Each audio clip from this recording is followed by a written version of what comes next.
Dear viewers, today we bring you a story that will leave you speechless and make you question everything you believe about love and destiny. A struggling young Nigerian man from Nyanya, Abuja, married an 85-year-old wealthy businesswoman based in Asokoro. But just 7 days after their courthouse wedding, when he arrived at her mansion to fulfill his marriage obligations, what he discovered was beyond imagination. The way this elderly woman moved her glowing skin and vibrant energy made her appear no different from a 20-year-old university student. But the real shock came when Ikenna Okoye made a decision nobody expected. Ikenna Okoye was a 25-year-old man carrying the weight of his entire family. After his father's sudden death due to COVID-19 complications, a tragedy that shattered countless Nigerian families, he became the sole provider. His mother, Ngozi, suffered from diabetes and high blood pressure. Their life savings had been wiped out by hospital bills. His younger sister, Adaeze, was in her final year at University of Abuja, and her tuition and expenses had become unbearable. To keep the family afloat, Ikenna worked multiple jobs, driving Bolt during the day, doing night security in Wus 2, and mixing cement at weekend construction sites in Gwarinpa. Debt collectors from loan apps constantly called and threatened him. He had aged beyond his years. One scorching afternoon in Wus Market, Ikenna stopped at a local buka to buy fried plantain and jollof rice. While counting his crumpled Naira notes, he noticed a sleek black Lexus LX 600 parked nearby. Through its tinted glass, a woman was staring directly at him. She stepped out with the ease and grace of someone half her age. The woman was Chief Mrs. Aduke Falana, legendary Nigerian business mogul. Her empire spanned across oil, real estate, logistics, and tech. Everyone around bowed respectfully as she passed. "You are Ikenna Okoye, right?" she asked with a warm but commanding tone. Ikenna froze. "Yes, ma, but how do you know my name?"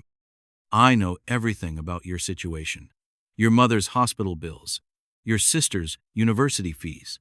I know you haven't had proper sleep in months." Ikenna's heart pounded. "Please, who are you?" She handed him a gold-embossed business card. "If you want, I can change your destiny. There's only one condition. You must marry me."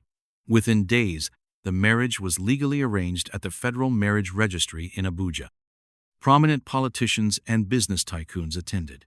Everything was done properly with lawyers, witnesses, and legal documentation. Ikenna entered Chief Aduke's Asokoro mansion, an architectural wonder.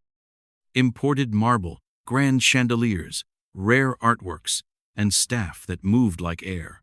But despite the luxury, something was off.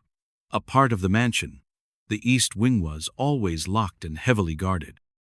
Staff avoided his questions. Conversations with Aduke were polite but emotionally distant. During dinners in the grand dining room, silence and formality ruled. One night, he overheard Aduke on a call in her private quarters. Her voice, passionate, youthful, was unlike that of an elderly woman. The whole setup now seemed orchestrated. Her timing, her knowledge, her offer. It couldn't be coincidence.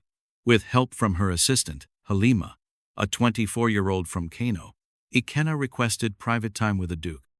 That night, she welcomed him into her quarters, radiant, graceful, and far younger in demeanor. "How is this possible?" he asked. She smiled. "Age is just a number, Ikenna. When a woman truly loves, her soul stays young." That night marked a shift. For the first time, Ikenna saw her not as an old businesswoman but as someone real. Someone lonely. Someone craving human connection. 3 days later, while Aduke was away on a trip to Lagos, Ikenna entered the forbidden East Wing. There, he found photos, dozens of them, of his father, Chuka Okoye, with Aduke from the 1980s. Business meetings, romantic dinners, love letters, promises of marriage. Then her voice rang out, "So you finally found the truth." She had returned earlier than expected. Calmly, she said, "I loved your father, but he left me humiliated when I proposed marriage. Said he couldn't marry someone older. I planned this marriage for revenge. I watched your family for years. I waited for your desperation. I wanted you to feel what I felt," she said. Ikenna was stunned. But then, your kindness changed me, she continued weeping. I planned to punish you, but instead, I fell in love. I am no longer your captor. I am now your prisoner. Despite everything, Ikenna forgave her.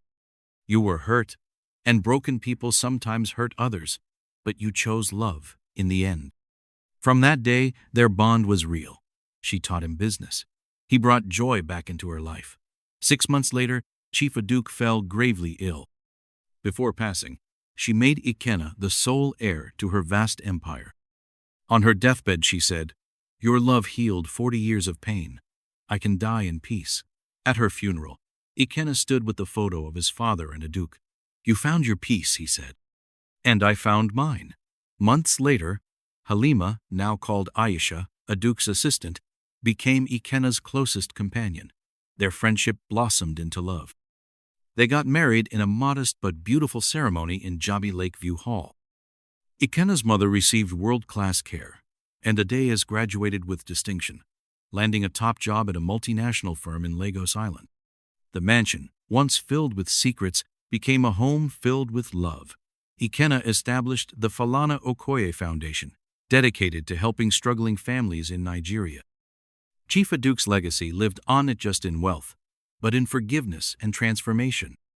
This story teaches us that love has the power to transform even revenge, that kindness can heal pain from decades past, that our beginnings don't define our endings. What started as a plan for revenge ended as a story of healing. If this story touched your heart, like and share it. And remember, in life, it's not how relationships begin that matters, but how we choose to love, forgive, and grow through them.